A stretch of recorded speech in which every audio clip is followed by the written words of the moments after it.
The celebration aboard the Crimson Talon would have made any self-respecting space pirate cringe.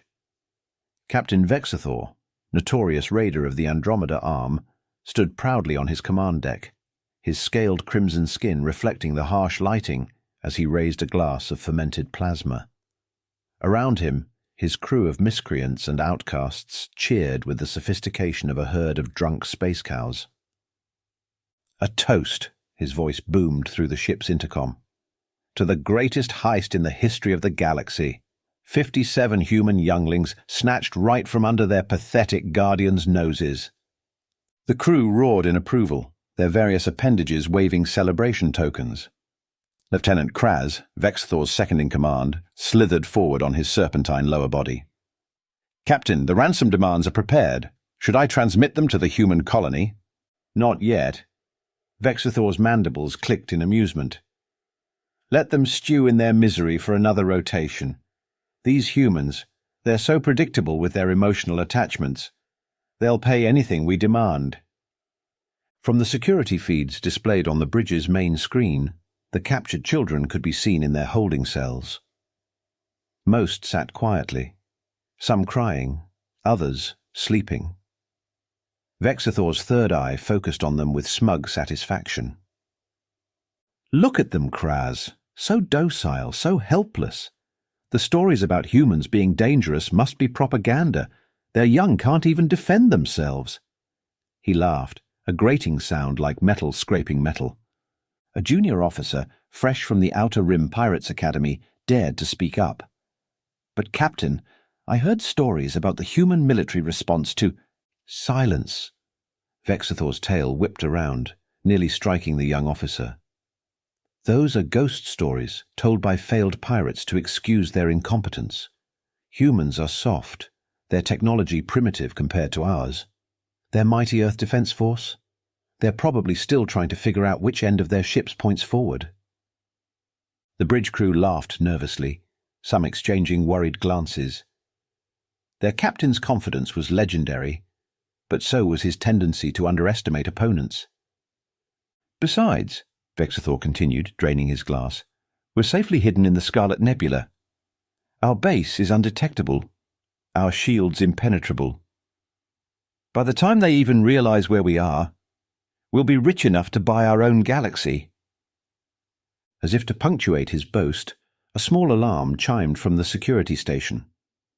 The operator quickly silenced it. "What was that?" Kraz asked, his scales bristling slightly. "Nothing, sir. Just some anomalous readings from holding cell block C. Probably interference from the nebula." Vexathor waved a dismissive hand. "See? Even the universe celebrates our victory. Now, prepare for Phase 2. Tomorrow, we show the humans just how helpless they really are." Little did the celebrating pirates know that in holding cell block C, 12-year-old Lisa Chen was already removing the false bottom of her shoe, retrieving a compact device that would spell their doom.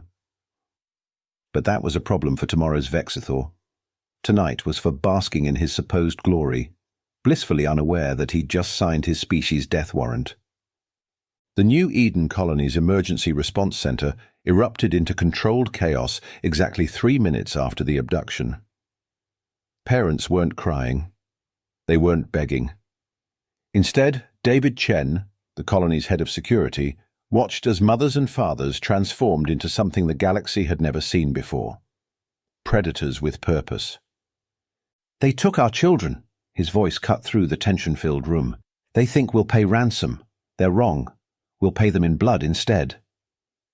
The assembled parents, many still in their work uniforms, engineers, terraformers, security personnel, nodded grimly. One mother, a former combat medic, was already pulling up colony defense schematics. A father, his mining uniform still dusty, checked his personal arsenal. "Earth Defense Force Command. This is New Eden Colony. Code Black. I repeat, Code Black. 57 children taken. Request immediate military response." David's message shot through quantum channels, reaching Earth in seconds. The response was immediate. Warning klaxons blared across every military installation in human space. From orbital stations and planetary bases, Ships began launching before the message finished transmitting. The galaxy was about to learn why taking human children was considered a terminal mistake. At EDF headquarters in Geneva, Commander Maya Rodriguez stood before the assembled Joint Chiefs, her dark eyes reflecting holographic displays of fleet movements. Her reputation preceded her. The woman who ended the Proxima pirates, the ghost who made the Centauri cartel disappear. The Scarlet Nebula, she pointed to a swirling mass of red gases on the tactical display. Our intel suggests the pirates are based there. They think the radiation masks their presence. They're right, it does. From normal scans. She tapped her console, revealing new data streams. But every child in that colony had a subdermal quantum tracker, not for surveillance, for exactly this scenario. We knew someone would eventually try this. We've been preparing for years. The Joint Chiefs exchanged knowing looks. The pirates had just triggered a contingency plan decades in the making. I want the 7th Fleet for the primary assault, Rodriguez continued, her voice carrying the weight of inevitable victory. The 3rd and 5th for containment. Nothing escapes. My special operations team will handle the infiltration. Authorized, Fleet Admiral Chen declared. The coincidence of his surname wasn't lost on anyone. Any parameters? Rodriguez's smile would have made a shark proud. They're professionals, sir. They'll demand ransom, try to negotiate, standard procedure for them. And for us?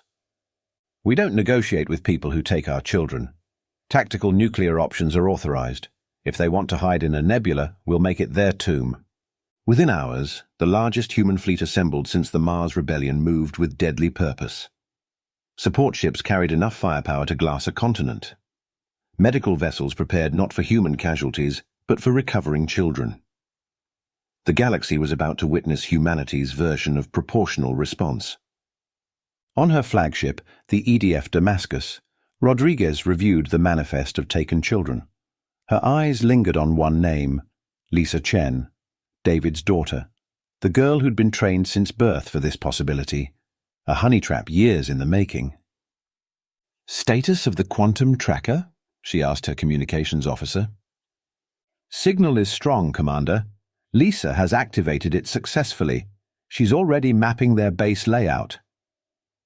Rodriguez nodded, pride mixing with anticipation. The pirates thought they had captured helpless children. Instead, they'd taken the next generation of humanity's defenders, kids raised on stories of past attacks, trained to be both victims and vengeance. Send word to all ships, she ordered. Operation Mama Bear is now active. Weapons free, no mercy. The Damascus's engines flared to life, leading an armada of retribution toward the Scarlet Nebula. Somewhere in that crimson cloud, Captain Vexathor was about to learn why some species were marked as do not engage in the galactic database. The Scarlet Nebula stretched before the human fleet like a wound in space. Massive clouds of crimson gas swirled and churned, concealing whatever lay within. To most species, it was the perfect hiding place. To humanity's enhanced sensors, it might as well have been clear glass. Multiple contacts, the Damascus's sensor officer called out. 15 small vessels, patrol formation. They're running dark. Commander Rodriguez watched the tactical display, noting the pirates' positioning. Amateur hour. They'd arranged their patrol ships in a predictable grid pattern, like pieces on a chessboard. Time to teach them how humans played chess.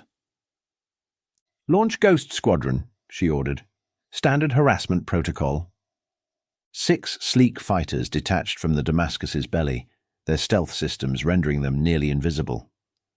The pilots were hand-picked veterans, each with more combat hours than most alien species had space travel time. Ghost lead to all pilots, Captain Jack Morrison's voice crackled through the comm. Remember, we're not here to win. We're here to make them panic. The fighters dove into the nebula, their enhanced sensors cutting through the interference. They found their first target within minutes, a small corvette-class vessel serving as a patrol ship. The pirate ship never saw them coming. 2 precision strikes disabled its engines and communications.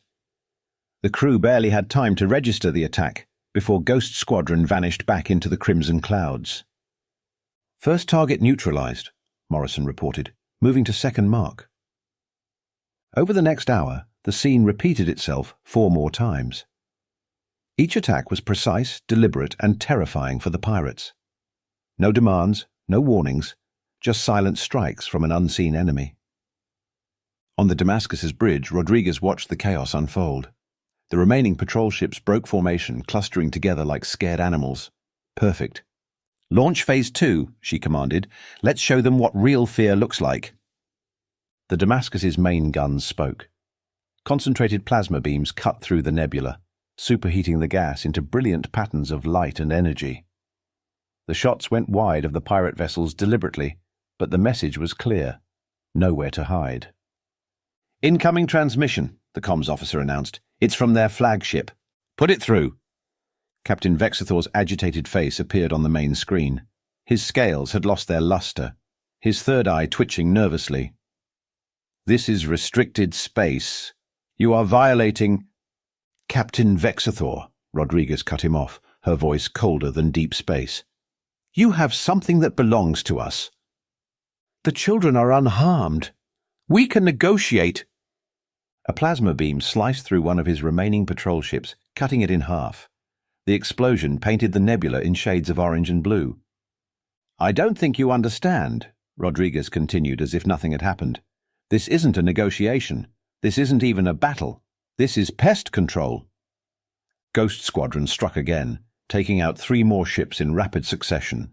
The remaining pirates broke ranks completely, fleeing in random directions. Several crashed into each other in their panic. "You're insane," Vexathor sputtered. "This response, it's disproportionate." Rodriguez leaned forward, her smile reminiscent of a wolf spotting wounded prey. "No, this is restrained. You took children. Children! If we were being disproportionate, this nebula would already be a supernova." As if to emphasize her point, the Damascus's targeting systems locked onto Vexathor's flagship. Not to fire, just to let him know they could. "You have 1 hour," Rodriguez declared. "Return the children, surrender your crew, and we'll let you live. Refuse, and we'll show you why humans are the only species in known space that still maintains dedicated warships. You wouldn't dare. The Galactic Council." Another patrol ship exploded, this time from a mine laid by Ghost Squadron during their earlier passes. "Check your database, Captain. Humans aren't signatories to the Galactic Council's conventions on proportional response. We made that very clear after the last time someone took our children." The transmission cut off abruptly. On the tactical display, the remaining pirate vessels scrambled into defensive positions around their hidden base. Their movements were panicked, uncoordinated. "Ghost Squadron, return to base," Rodriguez ordered. "Phase 1 complete." As the fighters docked, she studied the sensor readings from their passes. The pirates' base location was confirmed, their defenses mapped. Everything was proceeding exactly as planned. "Send word to the fleet," she commanded. "Begin Phase 3. Let's remind the galaxy why humanity's children are off limits." The holding cells in the pirate base weren't exactly 5-star accommodations, but they suited Lisa Chen's purposes perfectly. The 12-year-old sat cross-legged on her bunk, watching the guard rotation through half-closed eyes. 3 guards, changing every 4 hours. Predictable, boring, amateur. "Hey, weird lizard guy," Tommy Parker, age 8, called out to their current guard. "I need to use the bathroom again." The guard's scales rippled in annoyance. 4th bathroom trip this hour.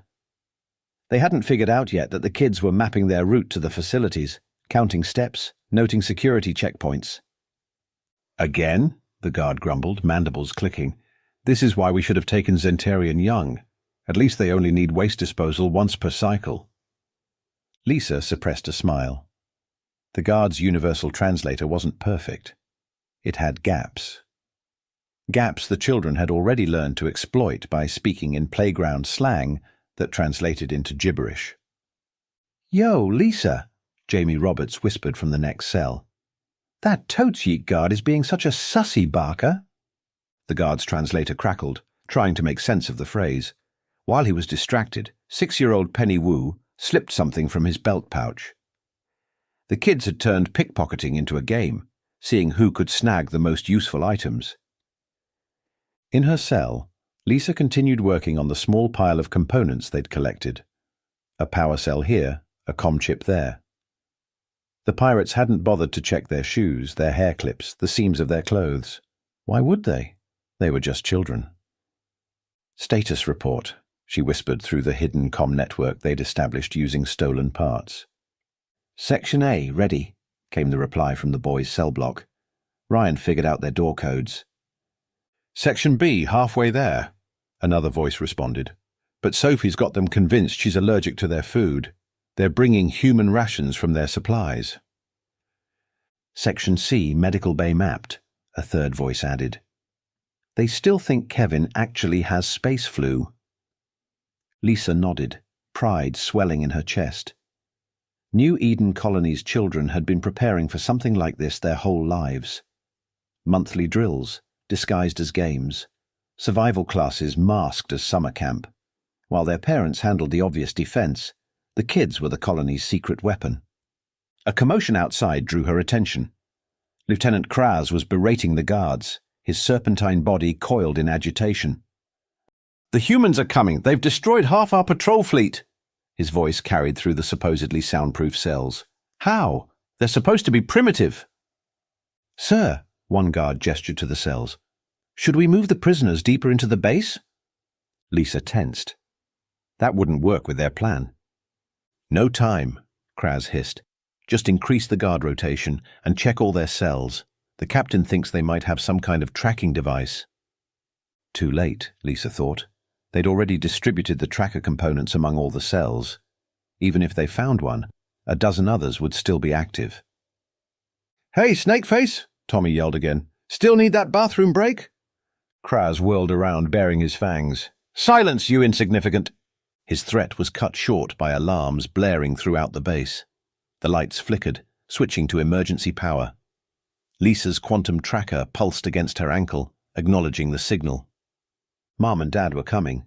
Time for Phase 2. "Ready to play pirates?" she whispered to her fellow captives. 56 grins answered in the darkness. The real fun was about to begin. The Damascus broke through the nebula's crimson clouds like an ancient warship emerging from fog. Behind it, the combined might of 3 human fleets took formation. Ships of every size filled the void, from nimble corvettes to hulking dreadnoughts. "All ships, battle stations," Commander Rodriguez's voice carried across all channels. "Initiate Operation Bedtime Story." The first wave began with a symphony of missile launches. Hundreds of warheads streaked through space, their targeting systems linked to the quantum trackers. They weren't aimed at the pirate base. Instead, they detonated in precise patterns around it, their explosions igniting the nebula gases. A wall of fire rushed toward the hidden station. Inside the pirate base, Captain Vexathor watched in horror as his supposedly perfect hiding spot became a death trap. "Raise all shields! Launch everything we have!" Pirate fighters poured from concealed hangars, only to meet Ghost Squadron lying in wait.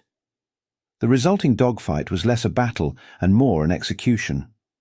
Human pilots, trained since childhood in virtual combat pods, demonstrated why Earth considered fighter combat an art form. "Ground team, you have your window," Rodriguez commanded. From the Damascus's launch bay, 3 sleek dropships detached. Their hulls were painted matte black, absorbing both light and sensor signals. Each carried a team of Special Forces operators, the best humanity had to offer. "Thunder 1 through 3 on approach." Captain Marcus Chen's voice was steady as he led the insertion. "Packages transmitting. Lisa's got them exactly where we want them." The dropships slipped through gaps in the pirate base's shield coverage, gaps mapped by the children's stolen tech. They landed on the outer hull, magnetic clamps engaging with barely a sound. Inside, Lisa Chen felt the subtle vibration. "Places everyone," she whispered through the makeshift comm network. "The show's about to start." Special Forces breached the hull at 3 points simultaneously. Thunder 1, led by Captain Chen, cut through the maintenance section. Thunder 2 dropped into the power distribution hub. Thunder 3 emerged right outside the command center. "Contact." Chen reported calmly, his team engaging the first group of pirates. Human weapons, designed to penetrate any known armor, made quick work of the defenders. Moving to Junction 7. In orbit, the space battle reached its crescendo. The Damascus's main guns fired again, this time with surgical precision. The pirate base's external defenses crumbled under concentrated fire. "Sir!" a pirate officer screamed at Vexathor. "They're inside the base, multiple breaches, and the prisoners, they're—" The power went out. Emergency lights kicked in, only to flicker and die. In the holding cells, 57 children moved with practiced coordination. Every lock that hadn't been picked was shorted out. Every guard who hadn't been pickpocketed found their weapons mysteriously malfunctioning. "This is Thunder 1, Chen's voice crackled through the base's hijacked comm system. "We're approaching Cell Block A. Lisa, status?" His daughter's voice responded with professional clarity. "Cell Block A secured, Dad. Tommy's team has control of their security station. Jamie's group is barricaded in the armory. Penny's little ones are safe in the maintenance shafts. You've got a clear path to the command center."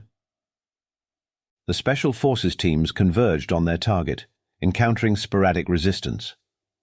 Most pirates were too busy trying to figure out how children had taken control of half their base.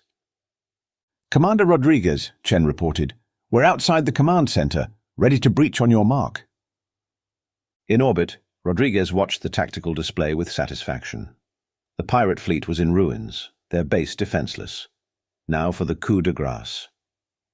"Captain Vexathor," she broadcast on all frequencies, "your base is infiltrated. Your ships are destroyed. Your shields are down. But I'm giving you one last chance. Surrender now." The response came in the form of wild plasma fire from the base's remaining weapons. The shots went wide, not even coming close to the human ships. "I guess that's a no," Rodriguez sighed. "Thunder Team, execute breach. Ghost Squadron, begin attack run Omega. All ships, targeting solutions locked. Fire on my mark." The next 60 seconds demonstrated why humanity's militaries never downsized after achieving peace. Thunder Team breached the command center from 3 directions, their weapons firing with precise bursts. Ghost Squadron strafed the base's surface, destroying any remaining defense turrets. The combined human fleet launched a barrage that lit up the nebula like a new star being born. When the chaos cleared, Captain Vexathor found himself staring down the barrel of Captain Chen's rifle. Behind him, Thunder Team secured the room with mechanical efficiency. Through the command center's windows, he could see human ships surrounding his ruined base. "Congratulations," Chen said, his voice carrying the weight of a father whose child had been threatened. "You survived. Now, let me introduce you to something humans call consequences." Captain Vexathor knelt on the command center floor, surrounded by Thunder Team operators. His crew were either dead or captured. His mighty pirate empire had crumbled in hours, but something wasn't adding up. "How?" he demanded. "How did you find us so quickly?" Lisa Chen walked into the command center, still wearing her prison jumpsuit, now accessorized with a stolen pirate comm unit. Behind her, the other children emerged from various hiding spots, many carrying pirated weapons and tech. "Would you believe we've been practicing for this since kindergarten?" She grinned, giving her father a high five as she passed him. "Oh, right, you probably don't know what kindergarten is." Captain Chen couldn't hide his proud smile. "You see, Vexathor, you didn't just attack any colony. You attacked New Eden, the colony that was founded specifically to bait pirates like you." "Impossible." Vexathor's third eye blinked rapidly. "The colony has only existed for 15 years. "Exactly." Commander Rodriguez strode in, her combat armor still smoking from the battle.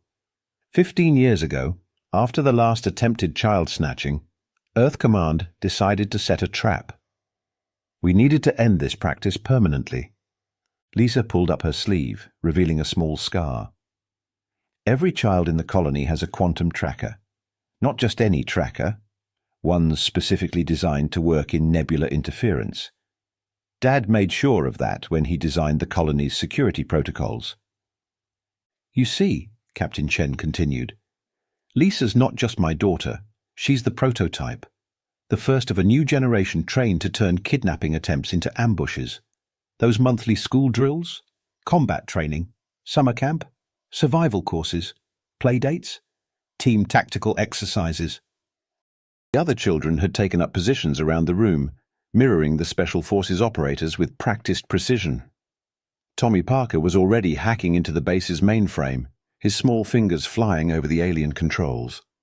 "The best part," Lisa added, "you picked us because we looked helpless, because human children are supposed to be soft, weak targets. You never wondered why a frontier colony had so many children in the first place." Vexathor's scales had turned pale. "The whole colony was a trap." "The whole colony," Rodriguez confirmed. "Every parent is either military or law enforcement. Every child is trained for exactly this scenario. We knew someone would eventually take the bait. We just had to wait." "But the ransom demands," Vexathor whispered. "Oh, those were never going to work," Lisa laughed. "We needed you to stall, to keep your fleet in place. While you were drafting demands, we were dismantling your base from the inside. Those bathroom breaks? Mapping your facility? The medical emergencies? Testing your response protocols? The stolen components? Building our own command and control network?" A holographic display sprang to life, showing the full extent of the children's handiwork. Every system in the base had been compromised, every security measure mapped and countered. "Consider this a lesson," Rodriguez declared, "one that the galaxy desperately needed to learn. Human children aren't easy targets. They're not weak or helpless. They're the next generation of humanity's defenders, and you just gave them their final exam." Lisa stepped forward, meeting Vexathor's terrified gaze. "By the way, we all passed with flying colors. Thanks for the practice run." Commander Rodriguez circled Captain Vexathor like a shark, sizing up wounded prey. The pirate leader had lost everything: his fleet, his base, his reputation. Now, surrounded by human forces and thoroughly outsmarted by children, he had one last card to play. "You know," he sneered, mandibles clicking, "there are others like me. This won't stop the practice. Children will always be valuable targets." Rodriguez stopped in front of him, her expression carved from stone. "That's exactly what we wanted you to think. Right up until this moment." She nodded to Lisa, who activated the base's long-range communications. The quantum broadcast reached every corner of known space. "This is Commander Rodriguez of the Earth Defense Force. To all pirates, slavers, and would-be kidnappers. You've just witnessed the complete destruction of the largest pirate fleet in the Andromeda Arm." Their mistake. They thought human children were easy targets. The children gathered behind her, standing tall and proud. Tommy still typing away at the controls, Penny organizing the younger ones, Jamie coordinating with the rescue teams. "Let me be clear," Rodriguez continued, her voice promising violence. "Every human colony is a trap. Every human child is a trained defender. Every attempted kidnapping will end like this one. Consider this your only warning." Vexathor lunged suddenly, a hidden blade extending from his scales. Before anyone else could react, Lisa swept his legs with a practiced move, and Tommy hit him with a stolen stun baton. The mighty pirate captain went down, taken out by two kids who hadn't even hit their teens. "Really?" Lisa sighed. "That was just embarrassing." The Damascus's medical teams arrived, checking each child despite their protest that they were fine. Parents would be arriving soon on fast transport ships, though many, like Captain Chen, were already there as part of the assault team. "Mission accomplished," Rodriguez declared, watching as Vexathor was led away in chains. "Let's go home." As the children boarded their rescue ships, many were already asking when they could do their next training exercise. After all, this had been way more fun than regular school. And somewhere in the galaxy, as the footage of the battle spread, a lot of pirates were hastily updating their target lists. At the top, in bold letters, "Never target human children."